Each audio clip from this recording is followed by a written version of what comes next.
Welcome to Histology. Halloween is coming, and there's no escape. On this night, the barrier between our world and the next lifts, and then all hell breaks loose. People have been scaring each other for as long as Halloween has existed. But how long has that been? Where did it come from? And why do we put on disguises and carve faces into pumpkins? Maybe it's to indulge our darkest fears. To find out, we need to see how it all began, thousands of years ago. So lock your doors, turn down the lights, and join us as we unearth the real story of Halloween. How can you describe Halloween without sounding a little crazy? On this night, masked children come to our doors and threaten us. In return, we give them candy. But why? Why do we carve faces into pumpkins and light candles inside them? And why do we decorate our homes with coffins and tombstones? The truth is, we take great pleasure in scaring ourselves. Halloween is about being someone else, about stepping outside your own skin. And I think we tolerate it because we know it's one night. This impulse to confront our fears of life and of death and make sport of them. It's ancient, and so are our treasured Halloween traditions. When did Halloween begin? Its roots go back to the ancient Celtic calendar. The old Celtic tribes divided the year into a light half and a dark half, and Samhain, their harvest festival, was the precursor to our Halloween. It marked the beginning of the dark half of the year. Thousands of years ago, the Celts celebrated Samhain with great bonfires on the night of October 31st to welcome their new year. For ancient peoples, harvest time was a matter of life and death. If the crops failed, people would starve. Death was always close. As the days grew shorter and the nights grew longer, this time of year felt ominous. The Celts believed there was even more to Samhain than just the change of seasons. During this festival, time and space became flexible. The boundary between the living world and the spirit world thinned. Spirits of the dead, and even spirits of the past or other realms, could wander into our reality, and humans could accidentally wander into the other world and get lost. The veil between life and death was at its thinnest, and the living and the dead could commingle freely. That idea is at the root of all Halloween celebrations. There are old stories of people on Samhain night getting trapped in the other world, and of the dead appearing among the living. In truth, we know precious little about the original Samhain, and we can only guess at some of its details. For example, the Celts' bonfires likely attracted one familiar Halloween symbol: bats. Before electricity, the only way you'd see a bat at night was by firelight. In fact, you'd probably notice them flitting around the bonfires because bats eat insects, and insects are drawn to the light. Bats come out at night, and nighttime was scary. So if bats are your favorite spooky part of Halloween, you might just credit ancient people like the Celts. By the mid-19th century, America was primed for a much darker holiday. The United States had just endured 4 long years of civil war, ending in 1865, with over 500,000 dead. There were so many unclaimed, unknown bodies left behind that the country became a little obsessed with death. People kept hoping those soldiers might come back. Maybe they weren't really gone. It makes perfect sense that people would start telling more ghost stories. In fact, the very first American Halloween ghost stories were about people coming back home. It was around this time, after the Civil War, that America's Halloween story truly begins. Scottish and Irish immigrants brought their old world Halloween customs with them, helping to establish many of the American Halloween traditions. For the Scots, Halloween had been an especially scary night. They spoke of bogies, or boogeymen, vague, pestering ghosts that plagued children by hiding under beds, tapping on windows, or lurking by gates and doorways. There was a saying that there was a bogey on every stile, meaning that on Halloween night, if you crossed through any gate, there might be something sitting there waiting to get you. Halloween's signature symbol, the jack-o'-lantern, also began as a European tradition, but the first jack-o'-lanterns were not made from pumpkins. There's an old legend about a character named Jack-o'-lantern. Jack was a troublemaker. In fact, he was so bad, he even managed to get himself thrown out of hell, which is not an easy thing to do. The devil, strangely enough, took pity on Jack and scooped up a glowing ember from the fires of hell to give him. Jack put the ember inside a hollowed-out turnip to light his way, and so he wandered off into the night. From that day on, he was doomed to wander the earth with his lit turnip for a lantern. And that's how the legend of Jack-o'-lantern was born. In an old European tradition, children would carve their own jack-o'-lanterns out of turnips and light them with candles. The first reference to a jack-o'-lantern in the United States comes from writer Nathaniel Hawthorne. In his Twice Told Tales, he describes someone's tattered coat full of holes. When held up to the light, it shines like a jack-o'-lantern. Americans improved on the jack-o'-lantern tradition by substituting big, round pumpkins for the old world's little hard turnips. Pumpkins were more plentiful in America and much easier to carve, and soon Halloween finally had its trademark. By the time of the Civil War, people were already familiar with the creative possibilities of pumpkin carving. A carved, glowing turnip looks like a little shrunken skull. In the New World, the pumpkin jack-o'-lantern became something else entirely. Pumpkins are generally harvested around Halloween, and kids realized jack-o'-lanterns could be a prankster's best weapon on Halloween night. They figured out a great trick. You take a pumpkin and hollow it out, and put a candle in it. Then you stick that pumpkin on a pole and cover it with a sheet. Parade around with it or put it in front of someone's window, and it makes a pretty scary picture. Jack-o'-lanterns soon became the face of Halloween. But Scottish and Irish immigrants also brought with them a rowdy, prank-filled way of celebrating Halloween. By the dawn of the 20th century, Halloween night in America held a whole world of trouble just waiting for mischievous boys. Halloween had been on a long, dark journey since its origins with the Celts centuries ago. In the Middle Ages, it became a Christian holy day, honoring the dead, All Hallows Eve. By the 16th century, it was turning into a rowdy kids' celebration, marked by begging and pranks. By the 1800s, Halloween had spread into cities and towns across America.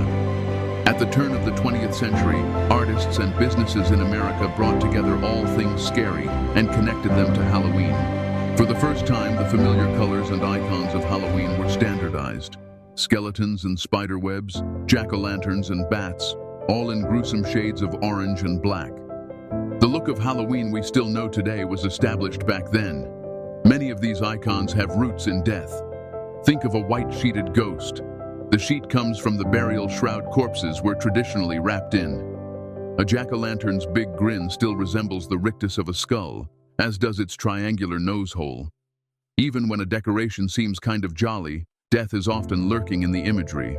Horned devils used in Halloween decor came from medieval depictions of Satan, and witches became Halloween staples thanks to the witch-hunting hysteria that swept through Europe and Puritan America. Witches became especially popular in the early 20th century, which is why they naturally became linked to Halloween. There's actually a change in the way we perceive witches. The witches of the 19th century were old, they had big noses and there were warts, and the witches in the 20th century are actually kind of attractive. It makes Halloween just a little, not only scary, but also a little naughty. Even as Halloween was dressing its old customs in new costumes, it was also spawning new traditions, bad ones. In the early 20th century, was Halloween getting out of hand? To the dismay of authorities and property owners, the answer was yes.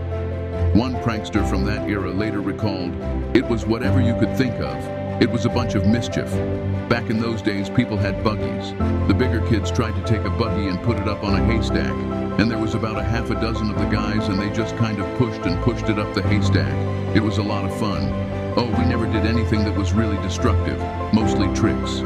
But for others, those tricks were far more destructive." Pranks, usually committed by teenage boys, plagued cities like Chicago and Philadelphia. By the 1920s, Halloween in America was turning into a crisis.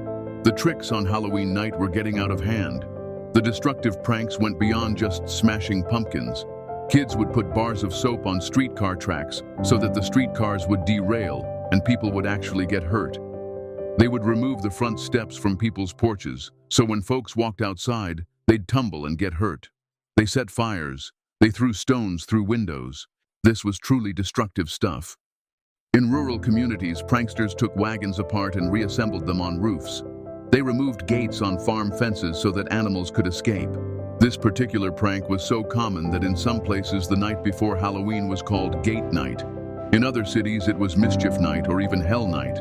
Halloween pranks during the Great Depression may have been, in part, a product of the desperation of the time, just an excuse for troublemaking during an already troubled era. Many communities couldn't afford to feed their own, much less clean up destructive messes.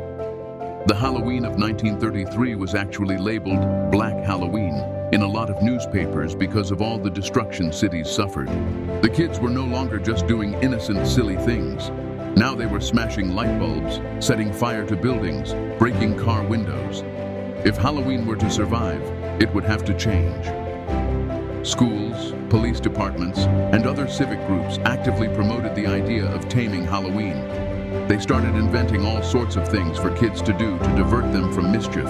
Town-wide parties, costume contests, games, everything you can think of to pull kids away from pulling pranks and into the light. Novelty companies like Denison and Beistel helped out with these civic efforts. Denison published a series of Halloween guides called Boogie books that suggested ways of turning Halloween from a prank night into a party night. Denison was one of the first companies to realize there was money to be made off of Halloween. They started putting their own Halloween materials out for sale in drugstores all over America. They also made masks and paper costumes. This was a first. It was the first time that costumes were specifically made and marketed just for Halloween. Before that, costumes had all been homemade. When I was a kid, it wasn't Halloween outfits like you wear now. So basically, you wore your overalls or your jeans or sloppy clothes, but you didn't go downtown and buy special outfits just for Halloween. Just anything, you know, to make yourself a little conspicuous. Paper costumes were fancy and were an improvement on the homemade kind, but they had their drawbacks. Unfortunately, a lot of those paper costumes were flammable. There are many newspaper clippings from back then about costumes catching fire. Soon, other manufacturers, looking to tap into the kids' market for Halloween, began making more durable disguises. Sears offered its first boxed costumes around 1930, and it grew from there. Costumes started to take inspiration from popular culture. By the 1930s, costumes of radio show characters and comic strip heroes became available. Halloween turned into a big social occasion, with costumes not just for trick-or-treating, but also for town-wide parties, school events, and church gatherings.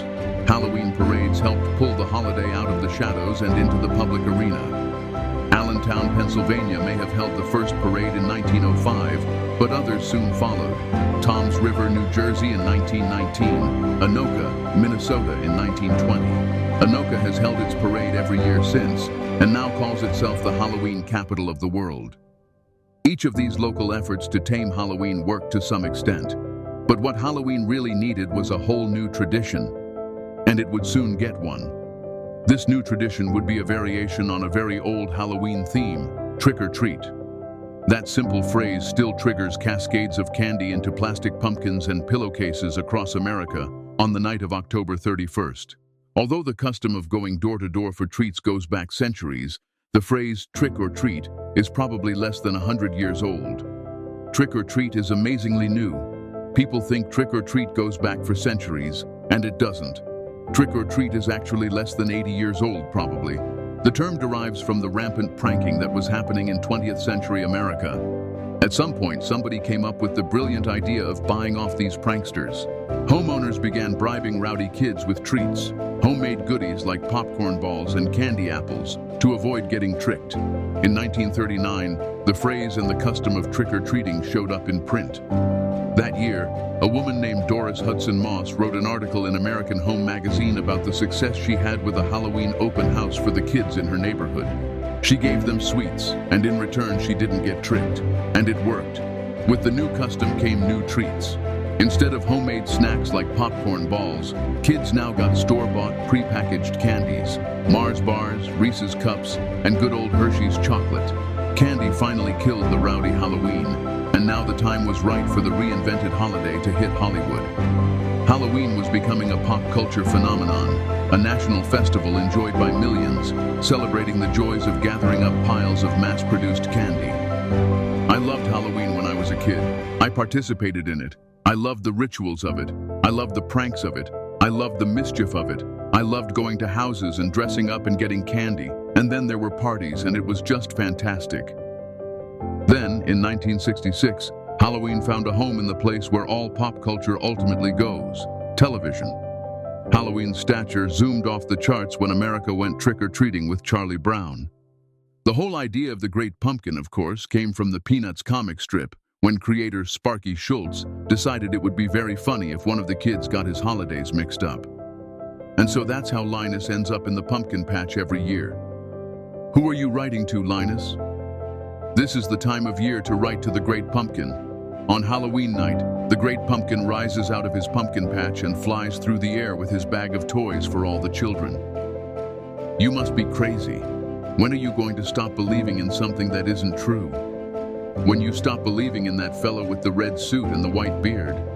Television and America's most popular comic strip had given Halloween its unofficial seal of approval. The holiday had never in its entire history been so mainstream, but Halloween cartoons aimed at kids were one thing. A movie for adults with Halloween as its theme was another. Nobody had ever tried it before. That is, until director John Carpenter took a stab at it in 1978 with his classic film, Halloween. The idea of calling my film Halloween came from the distributor, and when he said it, I thought, you know, he's absolutely right. There's never been really a Halloween-themed film. It's one of those eye-openers. Wow, why didn't I think of that years ago? What a great idea. Carpenter's $325,000 film would spawn a franchise grossing more than $500 million. It broke new ground, elevating the horror film from B-movie status to a respected genre. And completely by accident, the film also redefined our attitudes about Halloween masks. The shoestring wardrobe budget forced the crew to create a mask for the villain, Michael Myers, for next to nothing. The production designer ran over to a magic shop on Hollywood Boulevard and bought a Captain Kirk mask from Star Trek. It didn't look much like William Shatner, just a strange, elongated face. They spray painted it and tweaked it a little. The result was distorted, which was perfect. In fact, the script had basically described Michael as a figure wearing a face. That bargain basement mask, and the eerie killer behind it, soon became another Halloween icon. Even though the original movie came out in 1978, Michael Myers remains one of the most popular Halloween characters of all time. The idea of a masked stalker menacing young people on Halloween shifted the focus of Halloween away from ghosts and goblins and toward human villainy. But that nondescript mask did more than that. It helped redefine the limits of what a Halloween mask could be, ushering in a new face of Halloween for a new millennium. For hundreds of years, masks and costumes have been ways for partygoers to disguise themselves. Now it's a multi-million-dollar business.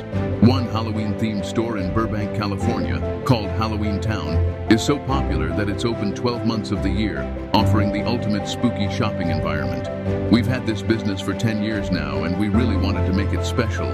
So we decided to open a year-round permanent store with ultimate spooky shopping environment.